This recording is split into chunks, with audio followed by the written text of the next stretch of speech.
विलंबित राति पंचायत घरे कलाकना बुलाई देइछंती दुर्बृत्त। चोरी करि नैछंती दरकारी कागजपत्र, सीसीटीवी हार्ड डिस्क, प्रिंटर एवं नगद 3000 टंका। एपरी अघटन घटी बालेश्वर जिला भोगराई ब्लॉक दोड़पल पंचायत ऑफिस रे, जहा कि विलंबित राति दोड़पल पंचायत ऑफिस रो सामना गेट ताला काटी दुर्बृत्त माने भीतर को पशिथिले। परे कार्यालय रो मेन गेट ताला भांगी कार्यालय भितर थिबा नगद 3000 टंका चोरी करिबा सहित सीसीटीवी हार्ड डिस्क, 2टी कंप्यूटर प्रिंटर एवं आलमारी भांगी ऑफिस रो दरकारी कागजपत्र चोरी करिथिबा बेले फाइल सबु छेड़ी फोपाड़ी देइछंती दुर्बृत्त।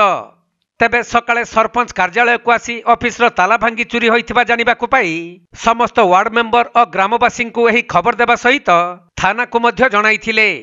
तेणु संगे संगे घटनास्थल रे पुलिस पहुंची यार तदंत करिबा सहित दुर्बृत्त मानकु खोजुछि। सेपटे कमरदा थाना अंचल रे बारंबार एही परी चोरी हेउथबा बेले पुलिस रो कार्यदक्षता उपरे संदेह करिसंती स्थानीय लोके। तेणु एही घटना रे संपृक्त थिबा व्यक्ति मानकु खोजी तांको उपरे कठोररु कठोर कार्यानुष्ठान ग्रहण करिबा पई दाबी हेउछि।